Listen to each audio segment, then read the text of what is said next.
conversations with my father. There's my father. We've just done my tax. You've just done my tax. And you're trying to teach me Excel after all these years. So, when were you born? What's that got to do with your tax? It's got nothing to do with my tax. So but why you're did still you doing mention, my tax. So why did you mention your because you're going to have your birthday in 3 days, 2 days' time? 2 days, 3 days, 2nd of August.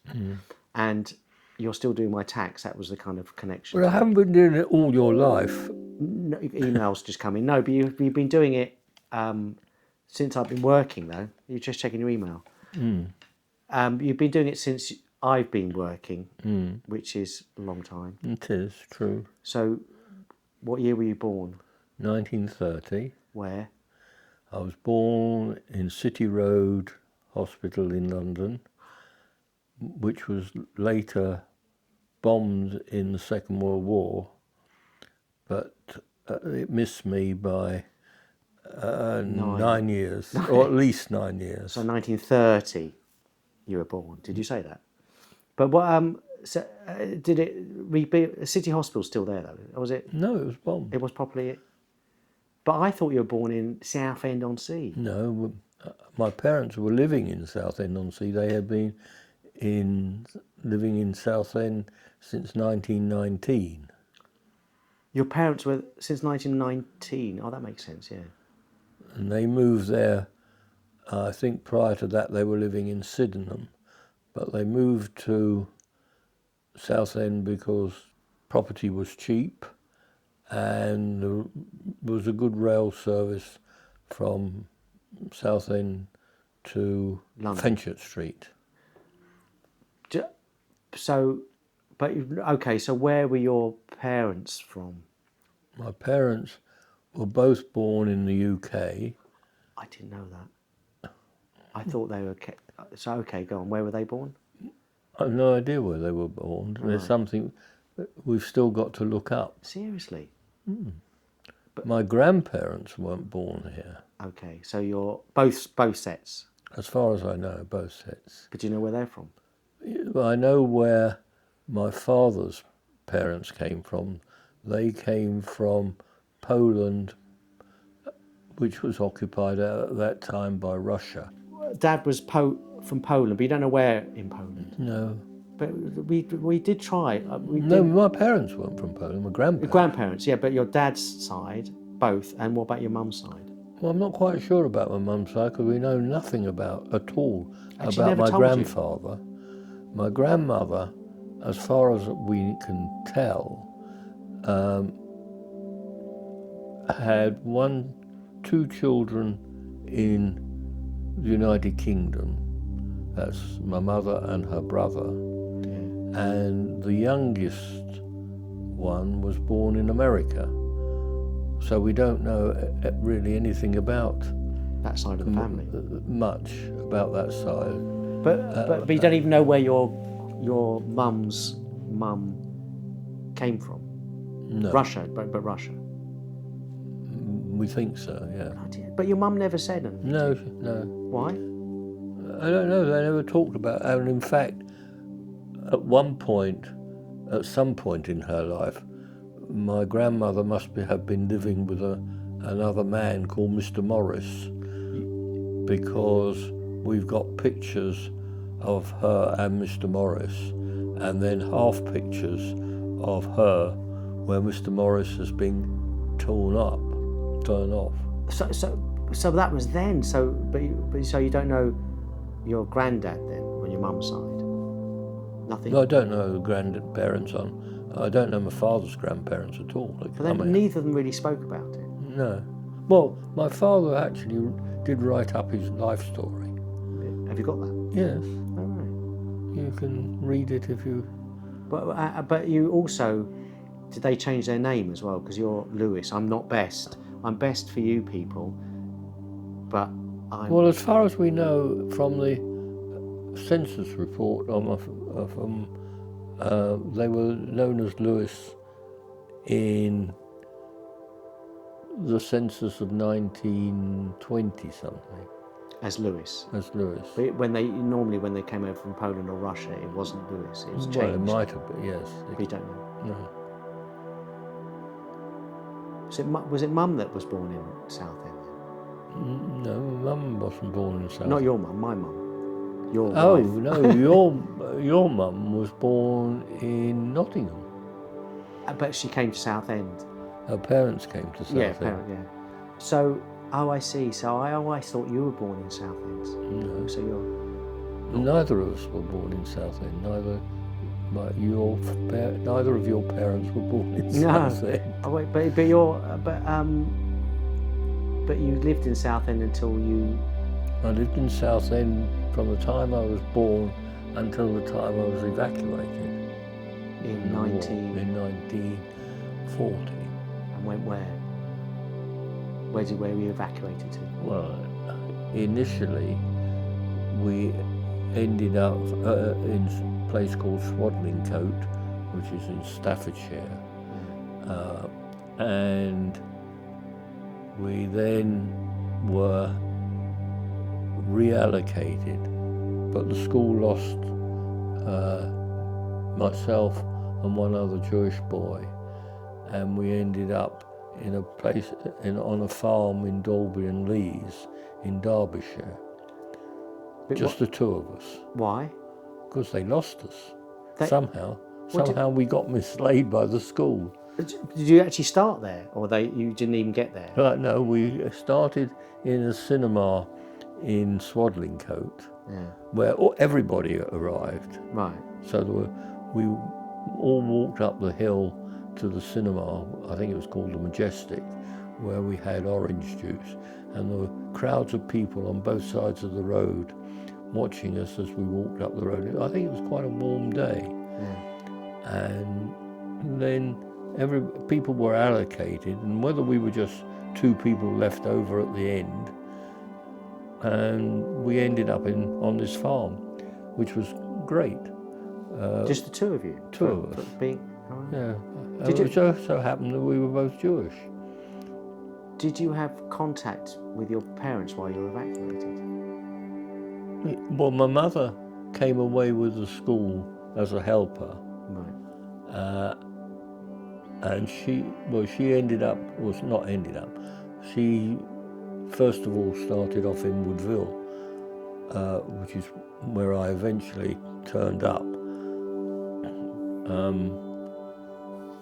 And she was staying with the Miss Goffs, who were very religious ladies, spinster ladies, or unmarried ladies. Religious, what? Well, religious, I mean... Christian.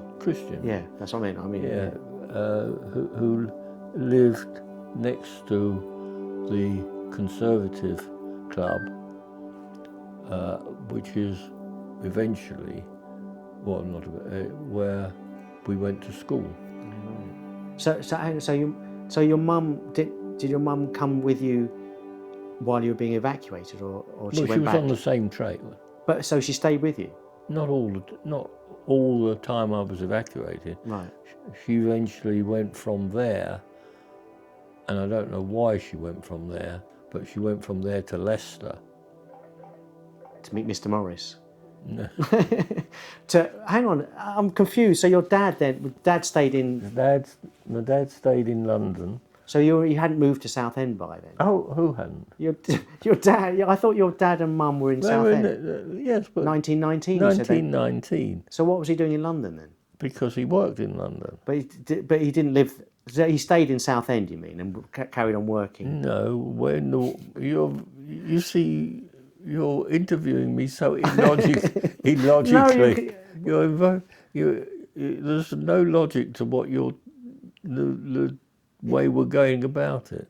If you want a logical order, then you said your parents lived in Southend. Yes. In 1919. From 1919. Yeah, but the war was in 1939. Yeah, so in 1939, well, you jumped around with your questions. You evacuated, not from Southend then? Yes, of course I was evacuated from Southend. So where were your parents when you were evacuated? Southend. You said they were in London. You just No, said you did. You I just said. said when you said where was my father when my mother was in Leicester, or after, and he was in London. He moved to London. We left During the war. during the war. And what happened? What happened to the place in Southend then? We stayed there. What do you mean? We just Oh, but you still had you had the house in yeah, we Southend, still had the and house. he moved to London. Yeah, Wow, into the thick of it though. my father was. He was. He's. I think he stayed some of the time with his sisters, and some of the time he slept in shelters in the underground. Oh, because he couldn't commute And he was obviously. working. So he was working not, and he couldn't commute from Southend because of.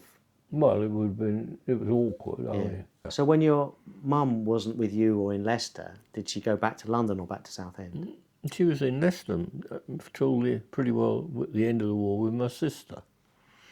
So your mum and dad didn't see each other during the war then? Well, he came up occasionally too, I didn't know any of this. and then we went down one Christmas back to Southend, but we stayed with Derek's parents, who ran a canteen for soldiers, well, for servicemen. Bloody hell. Bloody hell, I said. Wow. I don't know any of that. Good judge on my interview. But, okay. And they were great, these servicemen, because we were only kids. I mean, I was 10 and Derek was probably 7 or 8, and they used to give us sweets and things like that. And we later found out that a great crowd of them all went down on a troop ship.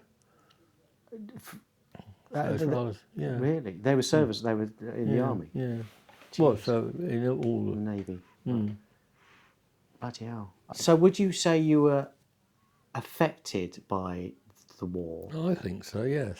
In what way? Well, first of all, it made me very solitary. Did it? Yes, well, you didn't have, Well, and also self-dependent. that's a good one in one sense, but that's affected in a good way. The other one isn't. But But did it affect you not seeing your parents? Yes, I suppose it must have done. Yes. Yeah. But how can one tell? it's weird, isn't it? In that day and age, obviously, with the internet age, you'd be able to, you'd be fine. You'd be kind of WhatsApping and all this stuff and Zooming and chatting. But then you had no. It was by phone, telephone. Telephone was expensive. Really? Yeah. So you weren't. Well, it was sort of tuppence 3 minutes or something like that. But was it lonely And also?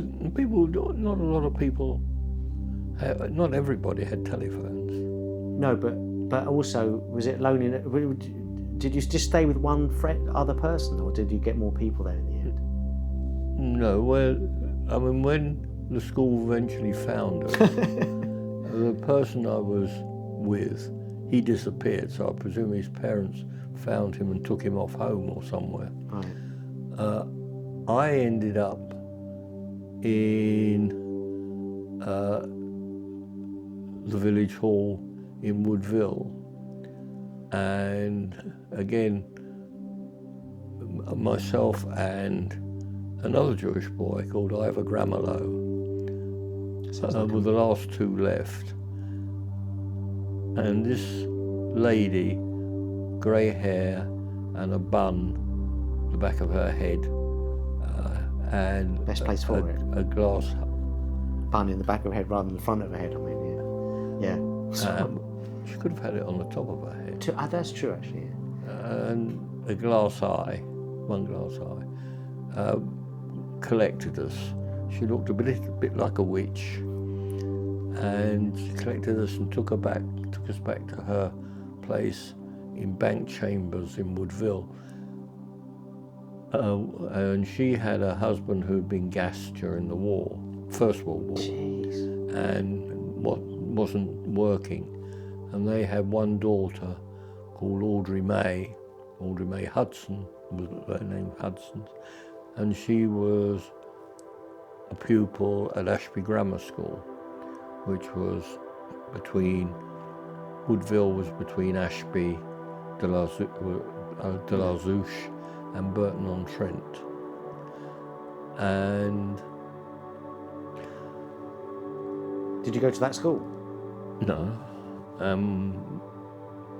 the school, the form that I had been in, which was the sort of the scholarship form, people who then took the scholarship at about 11, and I had been in that form, but that form ended up in Coton in the Elms, and I was left for some reason with the remedial class, in which my mother was teaching children to read, and myself, I think one other boy, sort of sat in another part of the conservative club where we were being taught, doing scholarship papers. So it was all a bit odd. So when you were evacuated, they just send you to what school? Did they send you to the local school? No, we had the children who had been evacuated. There was a group of us who had been evacuated, which ended up in Woodville. Oh, so it's with a teacher, with actually two teachers, Billy Watts I can't even remember the names. and Miss Eason. And as I say, they were really, the children there couldn't read. Well, some could, but I mean, it was a remedial type class rather than a scholarship class. So we were all in that school, and at the side of the school there was a piece of waste ground. At the side of the Conservative Club there was a piece of waste ground, and we had a tin can, and I suppose somehow we managed to get a cricket bat and a ball, and we learnt to play cricket. And there was the cousin from the shul which we belonged to in Westcliff. Their family had come away, and the eldest boy, Joshua, and I used to take a Saturday morning service. Oh, really? Yeah, I don't know how much we did of it or but he was obviously quite from. Would you say you were quite religious, or your family was? No. My father wasn't at all. He actually could, which was very unusual for that age of person, couldn't read Hebrew. Really? Yeah. I suppose he could read a bit, but I mean nothing. But my mother used to. We kept a kosher house, and although we would eat out occasionally, she would never eat meat out. And we wouldn't eat out very often. But in those days, Southend and Westcliff had quite a large-ish Jewish population. Yeah. They had two shuls. Wow. The main one in Alexandra Road, and one in Ceylon Road, which was smaller. But your dad never took. He took interest because of your mum. Yeah, I mean, my father would come to shul. He'd take time off from work for Rosh Hashanah and Yom Kippur. And that's it. And he'd certainly come to shul on Yom Kippur. But he very rarely. Well, he may have fasted, but I don't know. He would sometimes have a cup of tea, and he certainly wouldn't stay in shul all day. I think I've taken after him then. It's probably. You've taken after him in more than one way. Have I? Oh yes. In what sense? Well, first of all, he loved magicians. Did he? Oh, he was. Oh yeah, he was great. He would take me to magician shows, and he was always taught when he was young, he would go to see magic shows. Wow. And he loved comedy. Really? He was a great one for the music hall. So How come your mum and dad got together? Because your mum was quite, as I remember her, was very but she was very strict. But she had a sense of humour as well. Because your dad, then sounds like your dad did. Yeah, my father did. I don't know. I don't know why they got together. My father wasn't bad looking, and she was very good looking. No, but it sounds like he was. Well, I don't know. Jewish people in Were they happy? no idea. Really? No. All I know is it's difficult to know because you see they had two children before me. Yeah. So they had must have been about 1920. They had, I think, or 2022. They had a son who was Basil. His name was Basil. His name wasn't Basil when he was born. No. He was called Basil. Yeah. Yeah. Because that's the way things happen. Is it? People don't come out with Sense of humour from his dad. don't come out with a name. Yeah. And he died at either 3 or 5 months. Really? Do you know why? How? Well, we don't know. Or I don't know. But my mother always said it was because of of a nurse. Something a nurse did. I don't know. Wow. So, but so then they had Betty, who was a Down syndrome, although it wasn't called Downs in those days. It was. They were called Mongol children. Yeah. Because of the shape of their eyes, basically. How strange that so my wife, Alexandra Perovich, who's came from another country, but her PhD was in the language with Down syndrome. Down syndrome, Williams syndrome, but Down syndrome was, and but she never obviously met Auntie Betty, but we knew Auntie Betty. So go back to that story. So when was Auntie Betty? She was born in 1925. Right. And